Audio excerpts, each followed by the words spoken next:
আসসালামু আলাইকুম ভিউয়ার্স, আজকে আপনাদের দেখাবো কিভাবে ওয়াল মাউন্টেড হাই কমোডের লো ডাউন সেটিং করতে হয়। এখানে দেখতে পাচ্ছেন এটা হলো ওয়াল মাউন্টেড হাই কমোডের বল কক, এবং উপরে যেটা দেখতে পাচ্ছেন সেটা হলো অ্যাঙ্গেল স্টক কক। এটা দুটোটাই পার্ট পার্ট খোলা যায়, তো এটা না দেখালাম।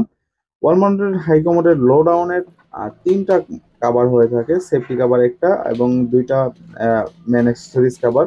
প্রথম কাভারটা লাগালাম, তারপর দ্বিতীয় যে কাভারটা দেখতে পাচ্ছেন এটার সাথে আসলে সবকিছু অ্যাড হবে।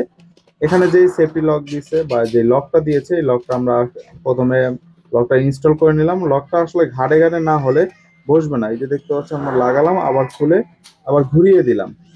এখন এটা লক হয়ে গেছে। এখন বাটন প্রেস করলে যে পানি পড়বে সেই কাঠিগুলো আমরা লাগিয়ে নিব।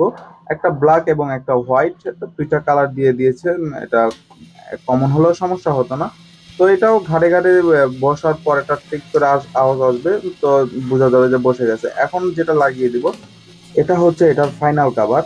এটা দিয়ে আসলে মূল লুকটা আসবে, এটা অ্যাসেস নিকিল করা। এবং এটা লাগানোর পরে আপনার ফাইনাল শেষ। এখন দেখতে পাচ্ছেন কত সুন্দর পানির ফ্লো। আশা করি ভিডিওটি আপনাদের কাজে আসবে। কাজে আসলে অবশ্যই শেয়ার করে টাইমলাইনে রেখে দিবেন।